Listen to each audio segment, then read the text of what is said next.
Jai Hind class 10 students, once again welcome you all in chemistry class. So what we discussed in the last class, we discussed about some oxidation and reduction process, and I told you that in class we are going to discuss about redox reaction. Okay, so here we are on a redox reaction. So as I have already told you that redox reactions are combination of reduction and oxidation. Basically, redox reactions are the reactions where oxidation and reduction process occur simultaneously. दोनों process क्या हो, एक साथ हो, then that reaction is known to be redox reaction. About oxidation and reduction we have already discussed that what we mean by oxidation process and reduction. Oxidation means addition of oxygen. जैसे suppose करो हमने reaction पढ़ी थी copper plus oxygen, it gives CuO. This is copper oxide. तो हमें ये reaction मिलती है. It is means simply the oxidation means addition of oxygen, reduction means addition of hydrogen, और या फिर आप opposite भी कर सकते हो. तो these things we have already discussed about oxidation and reduction. Now we have to discuss about redox reaction. Okay. So let me explain, give an example of redox reaction. अभी मैंने आपको एक example लिख के दिखाया C plus O2. It gives CuO, copper oxide. Copper when heat in presence of oxygen, it will give copper oxide. Okay. ये आपका black color का होता है and copper is slightly brown in color. Copper किस color का होता है? Brown color का. तो it is simply an oxidation reaction because copper में क्या हो गया, ऑक्सीजन ऐड हो गया. In copper oxygen is added, तो इस रिएक्शन को हम क्या बोलेंगे, ऑक्सीडेशन रिएक्शन. और इसमें जो सब्सटेंस ऑक्सीडाइज हुआ है वो क्या है, कॉपर. अच्छा बेटा जस्ट लिसन केयरफुली, बहुत सारे टर्म है ऑक्सीडेशन रिडक्शन से रिलेटेड. ऑक्सीडेशन प्रोसेस और रिएक्शन का मतलब क्या होता है, where in the reaction in which oxidation takes place. और जिस स्पीशीज का या जिस एलिमेंट का ऑक्सीडेशन होता है उसे हम क्या बोलते हैं, that species element is oxidise. Here I can see that copper is oxygen is added to copper. तो यहाँ पर आपका कॉपर क्या हो रहा है, ऑक्सीडाइज हो रहा है. तो it is simply a oxidation process. It is simply a oxidation process. Now what we have to discuss, we have to discuss about redox reaction. What happened in this reaction? ये reaction क्या है, copper को आप oxygen की presence में heat करो, it will give a black colour powder which is copper oxide. अब अगर मुझे वापस से कॉपर बनाना है तो मेरे लिए बहुत अच्छा है, उसमें रिएक्शन में है, क्या है इस रिएक्शन में, if I will heat copper oxide in presence of hydrogen. इसे क्या करना है, heat. This is the sign, delta sign of heat. I told you that copper oxide, if this copper oxide is heated in presence of hydrogen, then we again get back copper plus water. ये copper यानी black color का आपस से किसमें change हो गया, brown color substance में change हो गया.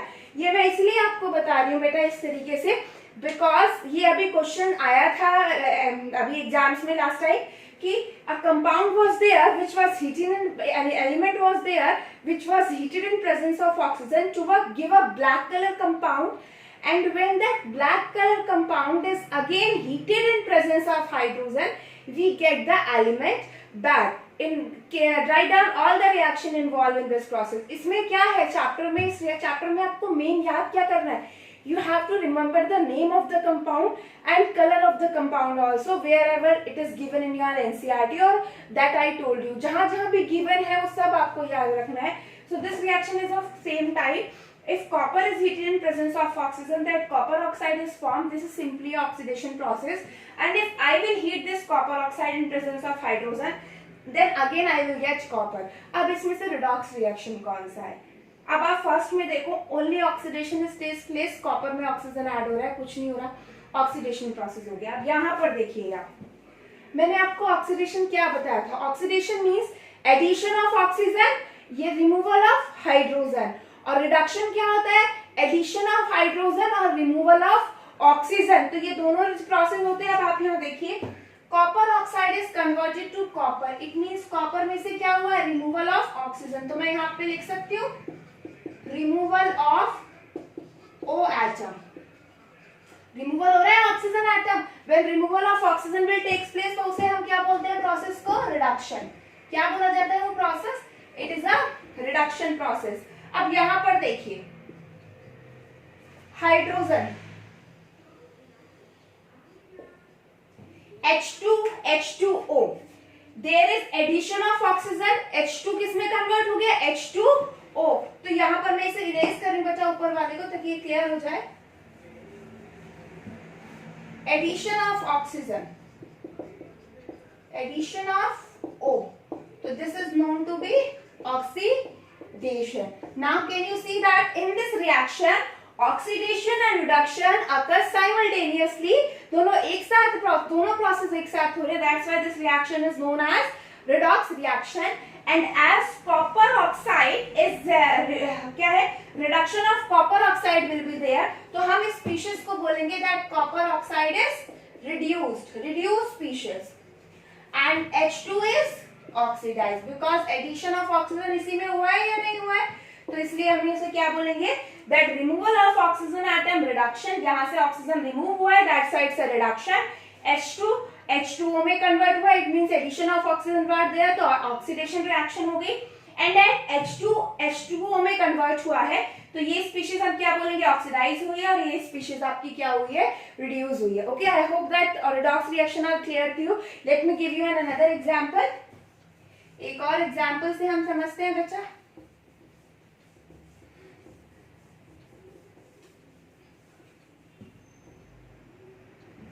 देखिए zinc oxide plus carbon Zn+C। अब आप देखिए, अब मैं डायरेक्ट लिखूंगी, oxygen is remove from zinc oxide, तो क्या हो गया, रिडक्शन। कौन सी प्रोसेस हो गया, reduction, and we can say that ZnO is reduced। ZnO क्या हो गया, reduced because oxygen is removed from here। Carbon is converted to CO, addition of oxygen, it means it is oxidation, and we can say that carbon is oxidized। So I hope that this reaction is also clear to you।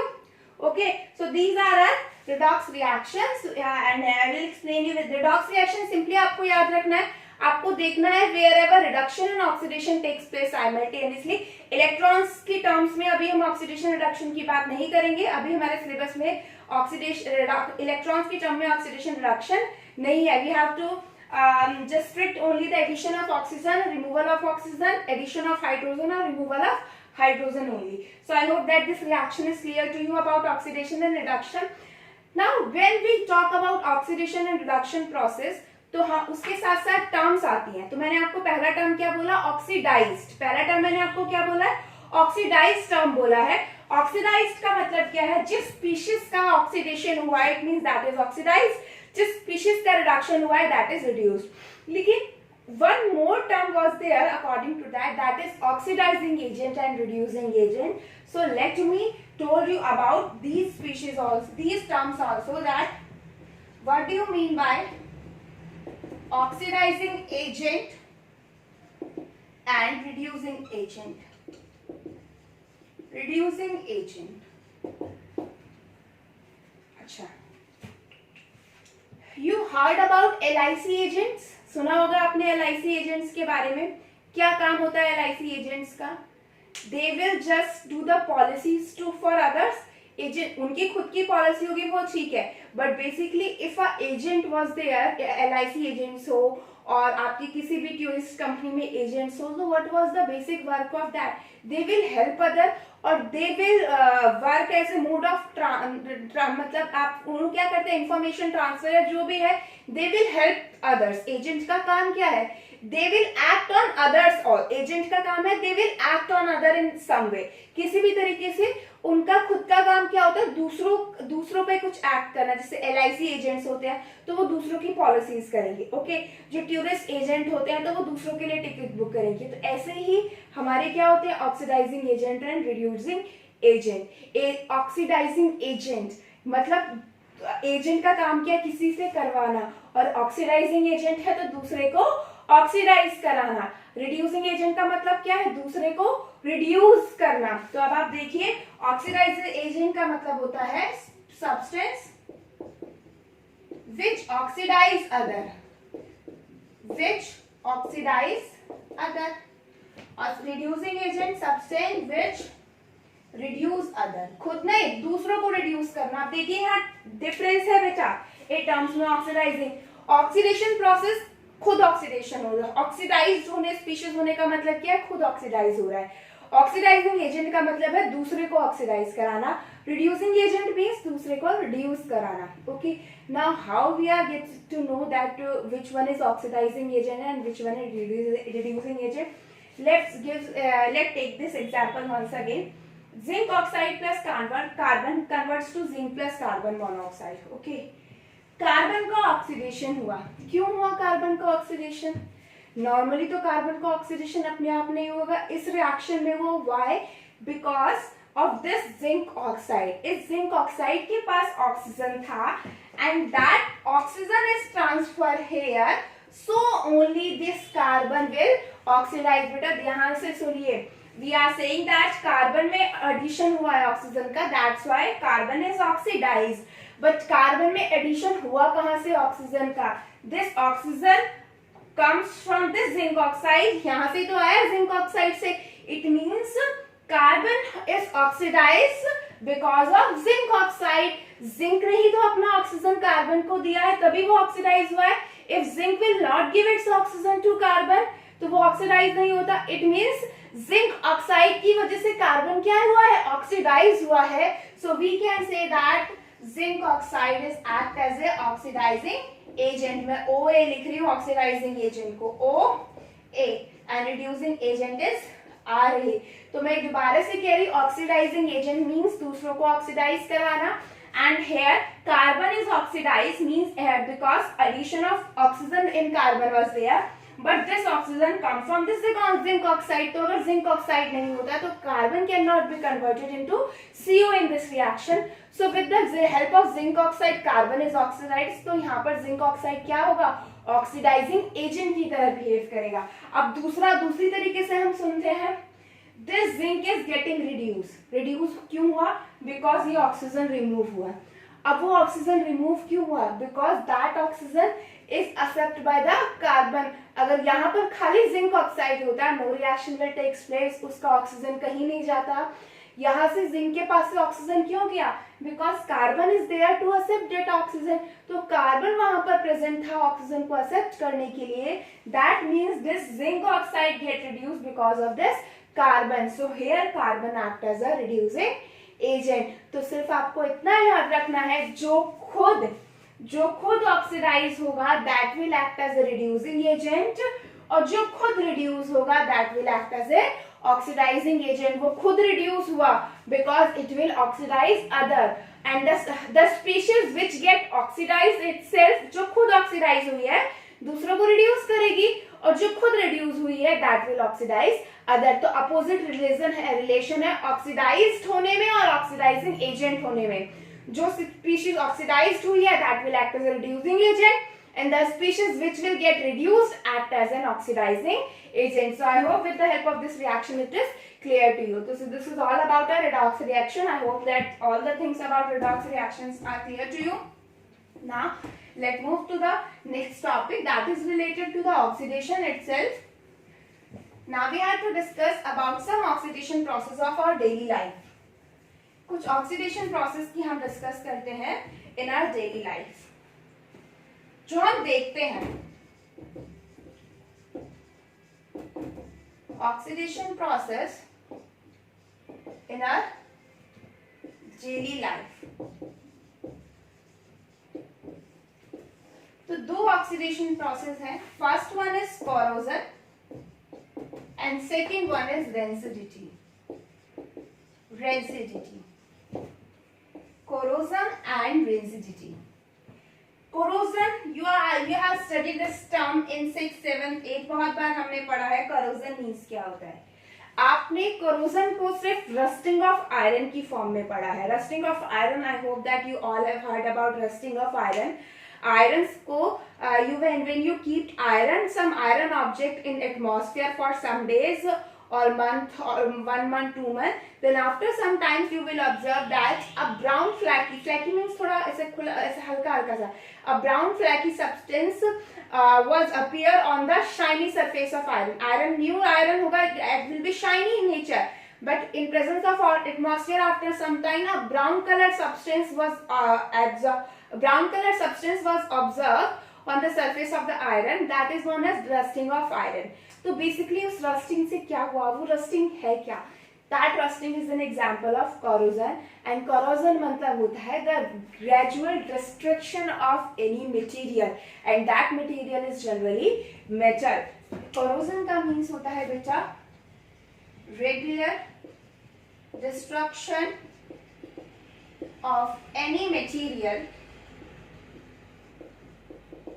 in atmosphere.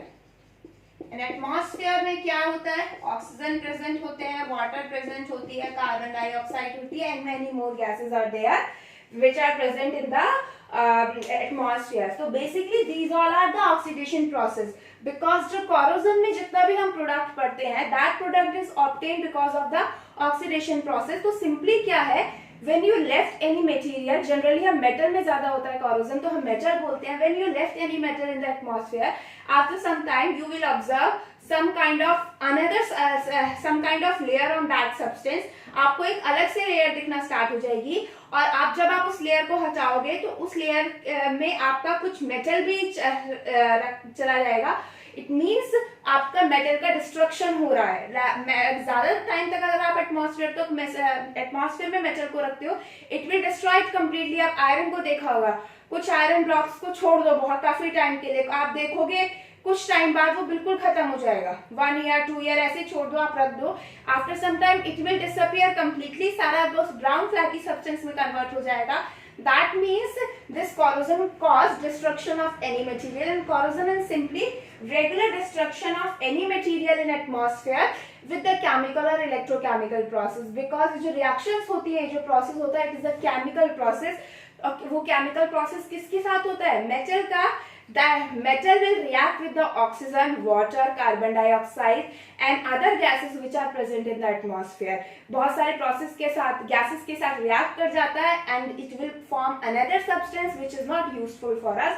Okay, so that is corrosion. Corrosion के example, first one is rusting of iron. जब आपका iron atmosphere में oxygen और water vapour के साथ combine होता है तो आयरन शाइनी सरफेस होता है, and after rusting it will convert to Fe2O3.XH2O. Iron oxide बन जाता है, iron oxide brown colour, it is a brown colour substance. Brown colour का होता है आयरन ऑक्साइड आफ्टर रस्टिंग.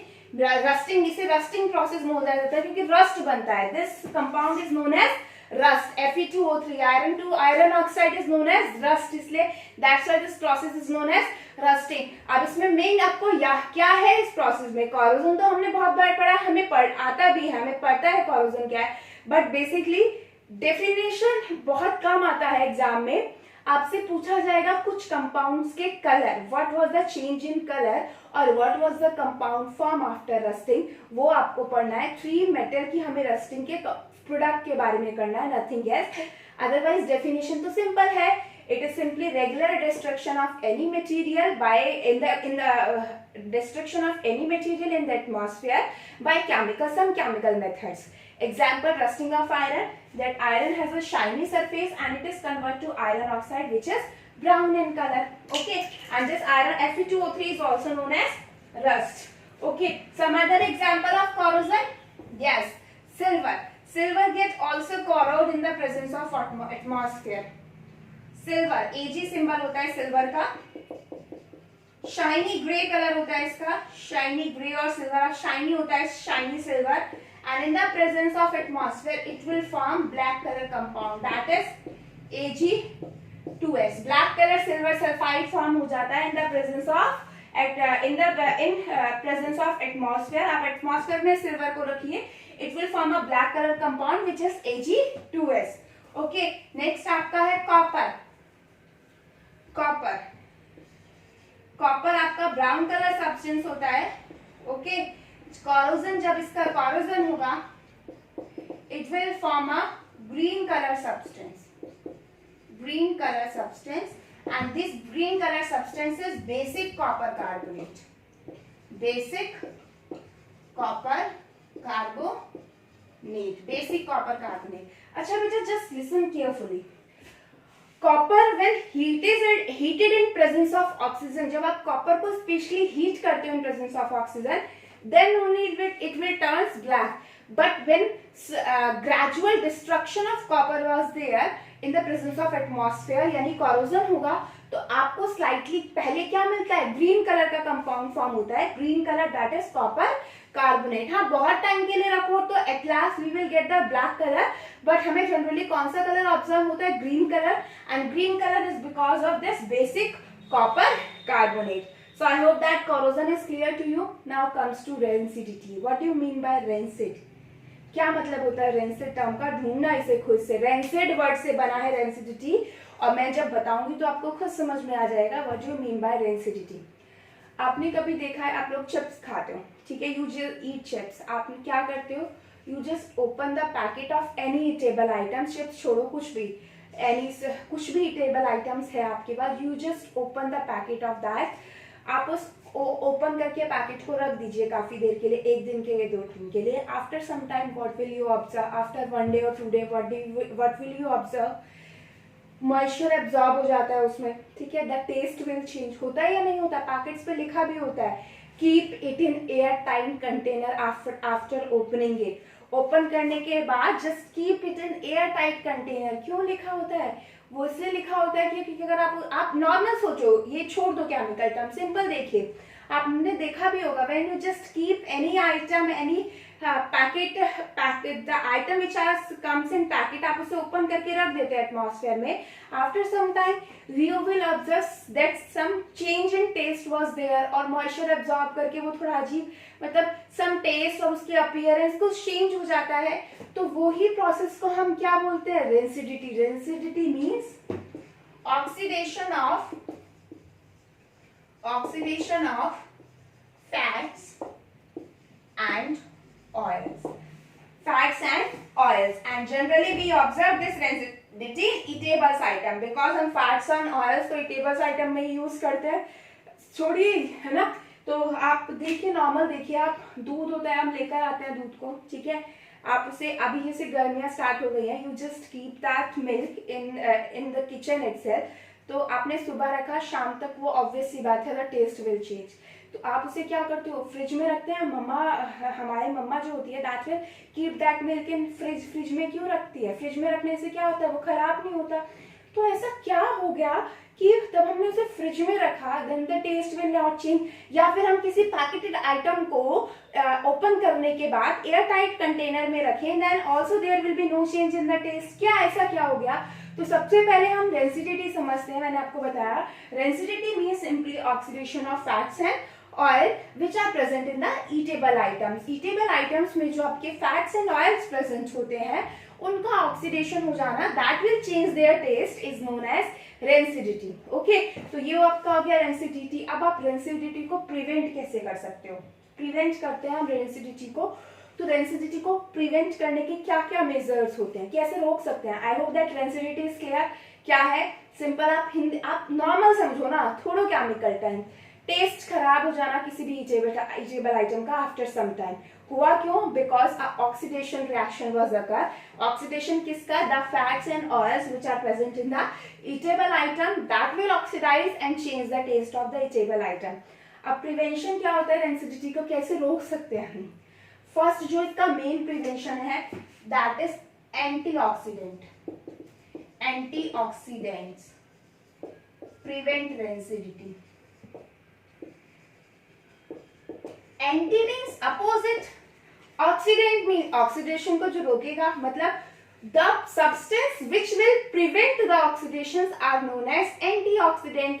तो सबसे पहला है कि आप उसमें हमारे देखना होगा, जब अगर आपकी ईटेबल आइटम में एक मिनिमम अमाउंट ऑफ एंटीऑक्सीडेंट है, तो वो इतना जल्दी खराब नहीं होता, whether you will open that packet और नॉट. अगर है उसमें प्रेजेंट एंटीऑक्सीडेंट ज्यादा अमाउंट में, so it will not oxidize as far as much. तो ज्यादा जल्दी ऑक्सीडाइज नहीं होगा, because these antioxidants prevent the rancidity. इनके बारे में अभी थर्ड चैप्टर में और पढ़ना है दोबारा डिटेल में, बट अभी हम सिर्फ इतना पढ़ते हैं, antioxidant are the substance which prevent oxidation process in the fats of oxidation of fats and oils. Okay, second क्या है आपका, आपने देखा होगा जो आपके पैकेटेड चिप्स आते हैं, चिप्स बैग आते हैं, चिप्स बैग जो आते हैं उसमें गैस फिल होती है, तभी तो वो इतना फूला होता है या नहीं होता है। What was that gas? Generally the chips bags are flush with nitrogen gas. किससे फिल होते हैं? They are filled with nitrogen gas N2। N2 क्या होती है? N2 is inert in nature. Inert का मतलब है वो आपका जो फैट और ऑयल प्रेजेंट है वो उसके साथ रिएक्ट नहीं करेंगे। If you fill the air in that bags, अगर आप उसमें एयर फिल करोगे तो एयर में क्या प्रेजेंट है? Oxygen, and that oxygen will combine with your fats and oil which are present in that chips. तो हम जो चिप्स बैग है we will fill that chips bag with nitrogen gas because N2 is inert in nature and prevent oxidation। और दूसरा एक और reason होता है उन चिप्स में गैस फिल करने का, ताकि वो चिप्स जो है वो टूटे ना, they will not break down. हम कभी होता है कि what was the two uses to fill the chips bag with the gas और नाइट्रोजन गैस। तो पहला यूज तो क्या हो गया? इनर्ट गैस फिल करते हैं so that oxidation will not take place. दूसरा जो उसमें फिल की जाती है gas, it is to prevent the chips from breakage. अगर आपने देखा होगा हवा है, ठीक है, तो उसके अंदर आप चिप्स जो है वो आपके टूटेंगे नहीं, आप उसे प्रेस नहीं कर पाओगे क्योंकि इतने सारे गैसेस हैं, आप इजीली उसे प्रेस नहीं कर पाओगे। High amount of gas high pressure पे सील्ड होते हैं तो आप उसे कंप्रेस नहीं कर पाओगे। अगर उसमें गैस होगी तो आप उसे कंप्रेस कर सकते हो, गैस नहीं होगी तो आप इजीली चिप्स बैग को कंप्रेस करोगे, वो टूट जाएंगे। तो सिंपली वो गैस फिल करने के दो रीजन है nitrogen gas. First, nitrogen gas ही क्यों फिल करें? Because it is inert in nature and prevent oxidation. Second thing, normal gas fill करने का क्या क्राइटेरिया है आपका? गैस फिल करने की वजह से the chips will not break down. Okay, तो दो चीजें हो गई। Third thing that we can use to prevent ऑयलिटी is to freeze the substance, means lower the temperature of the substance। lower करना कैसे? आपने देखा होगा हम समर्स में जनरली हम कुछ भी चीज़ है, हम कुछ भी ईटेबल आइटम बनाते हैं, कोई भी आप वेजिटेबल कुक करो या फिर आप नॉर्मल आटा होता है, आपका फ्लोर होता है व्हीट फ्लोर, आप ज़्यादा हो गया तो हम उसे फ्रिज में रख देते हैं, ठीक है। तो आप उस तो क्या होता है फ्रिज में रखने से, क्या होता है कुक्ड वेजिटेबल्स या ये फ्रिज में रखने से उनका टेम्परेचर लोअर हो जाता है। And why there is a need to lower the temperature? Because oxidation will occur at a particular temperature. Oxidation reaction होने के लिए एक पर्टिकुलर टेम्परेचर चाहिए, लेकिन फ्रिज में जब हम सब्सटेंस को रखते हैं तो हम टेम्परेचर क्या कर देते हैं? कम टेम्परेचर पे ऑक्सीडेशन नहीं होगा। So I hope that this rancidity and prevention major are clear to you. One thing that I forgot in corrosion about the prevention of corrosion, आपने बहुत बार पढ़ा है कोरोजन के प्रिवेंशन के बारे में। क्या होता है प्रिवेंशन कोरोजन के लिए हम क्या करते हैं? मैं क्विक रिवीजन दे रही हूँ, मैं एक्सप्लेन नहीं करूंगी because that we have study detail in 8th class. Prevention of corrosion, सबसे first galvanization. Galvanization means apply a coating of zinc on iron. Iron के ऊपर एक किसी भी आयरन या किसी और मेटल के ऊपर आप जिंक की कोटिंग कर दो, उससे क्या होगा? जिंक ज्यादा रिएक्टिव होता है, तो जब एयर के साथ रिएक्शन होगी तो पहले जिंक के साथ होगी, ना कि आपके मटेरियल के साथ होगी, तो आपका जो भी मटेरियल है वो बच जाएगा। सेकेंड थिंग, ग्रीस या ऑयल हम लोग अप्लाई करते हैं ऑब्जेक्ट्स पे, तो ग्रीस और ऑयल की वजह से क्या होता है? The contact of air and that material will break down उस ऑयल और ग्रीस की वजह से, and corrosion will not take place. Iron objects are paint, generally paint क्यों किया जाता है? To prevent corrosion. पेंट करने की वजह से we just apply a coat on that iron surface so that the contact of iron with atmosphere will break down. तो जब कॉन्टेक्ट नहीं रहेगा, रस्टिंग या फिर कोई भी कोरोजन प्रोसेस नहीं होगा। So I hope that this corrosion and rancidity is clear to you. So this is all about our syllabus. It's not syllabus, this is all about our first chapter. I hope that all the things and questions that we have discussed are clear to you. Acha, let me tell you one thing. Last time I gave you some question and some students have some doubts in that. Okay, so I am just explaining the question to you here only so that it will be clear to you कि what type of questions will arise. and in the next class also I will discuss the questions in the video, because questions कैसे आते हैं, उन्हें हमें attempt कैसे करना होता है या हमें समझना कैसे है। सबसे बड़ी प्रॉब्लम होती है ये आपके लिए बच्चा कि बोर्ड आपको आता है, you know the answer very well, but आपको वो क्लिक कर क्यों नहीं पाते, क्योंकि आपको क्वेश्चन समझ में नहीं आता। अभी जैसे मैंने कॉपर ऑक्सीजन वाली रिएक्शन आप यहाँ पर लिखी थी, you know about that reaction, लेकिन अगर वो क्वेश्चन लैंग्वेज फॉर्म में आ जाए तो आप कंफ्यूज हो जाते हो कि ये क्या आ गया। So some questions are there जो मैंने आपको जैसे मैं लगातार आपको on the regular basis I will discuss the question with you, but ये लास्ट टाइम जो वाले जो क्वेश्चन थे I will discuss this question once again so that it will be more clear to you. Okay, so some questions are there. Okay, so some questions are there that we have to discuss. मैं I will share the solution with you, but अभी मैं आपको question explain कर रही हूँ question क्या है। Okay, first question that I have given in the previous assignment is simply the balancing of equation, and you have to identify the equation. Which type of reaction is this? Suppose I am writing a reaction here. It will give, मैंने एक reaction लिखी है calcium oxide plus silicon dioxide, it give calcium silicate. The name of this compound is calcium silicate. Okay, so as the reaction is balanced we can see 1 calcium is here, 3 oxygen आ रहे हैं, 3 आ रहे हैं and 1 silicon is there, तो ये balance है। But which and now next step is अगर balance है तो ठीक है, बैलेंस नहीं है तो बैलेंस करोगे, and next you have to tell me the type of reaction. अब आप देखो 2 species are combined to form 1 substance, it means it is a combination reaction. तो फर्स्ट रिएक्शन में ऐसे ही पार्ट थे, ऐसा कोई टिपिकल नहीं है। सेकंड क्वेश्चन था I have given you 2 reaction and you have to, question is that state which of the following reactions will or will not be occur। इन दोनों में से कौन सा रिएक्शन होगा, कौन सा नहीं होगा।